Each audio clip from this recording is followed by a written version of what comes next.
الهام اکبروف صاحب کار است. در دوشنبه به فروش ته‌پوش زنانه و کودکانه مشغول می باشد. به گفته این تاجر بازار آنلاین امروز مالامال لباس و محصولاتی است که او می فروشد. اما به فرق از او تاجران اینترنتی نه انداز می سپارند و نه برای اجاره گرفتن بنا پول خرج می کنند. ما مالمان را آنلاین می فروشیم و یا به واسطه از فروشگاه همان حتما چک می دهیم. 90% در حسابات انداز می گذرد. با گفته الهام آنهایی که به فروش چکنه در اینترنت مشغول هستند به کسی خلل نمی رسانند.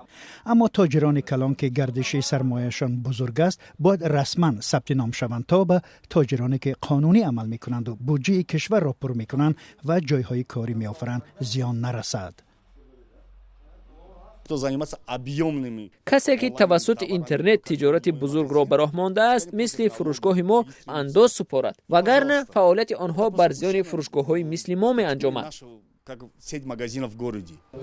وزارت مالی تاجیکستان اخیراً طرح اندازبندی تجارت آنلاینی را پیشکش کرد. شیر جورابایف که برای صاحبکاران مشورت می‌دهد میگوید این تشبث درستی است. اما این تحلیلگر میگوید چگونه خرید و فروش های اینترنتی را می شود نظارت کرد تا ساکنان در تاجیکستان تجارت آنلاینی خود را رسما ثبت نام کنند. من نمیدانم آنها چگونه این را نظارت میکنند.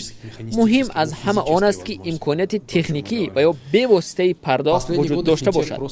سالهای اخیر ابزارهای پرداخت آنلاینی در تاجیکستان یک بار اوج گرفتند. ببینید که چقدر نرم افزارهایی هستند که می شود توسط آن همه گونه پرداخت ها را انجام داد. این روندی طبیعی رشد تجارت است. فکر میکنم تدریجاً از این ساحه نیز انداز می‌ستانند. مقامات در تاجیکستان چند سال باز این جانب برای پر کردن بودجه منبع‌های نوی اندازبندی می‌جوید. علاوه بر این هر سال قسمت درآمد بودجه را بدون ارزیابی وضع تجارت صاحبکاری بالا می‌برند. طرح بودجه دولتی سال آینده هم با وجود پاندمی کرونا ویروس در تاجیکستان و جهان در قیاس با سال جاری 6% زیادتر ریزی شده است.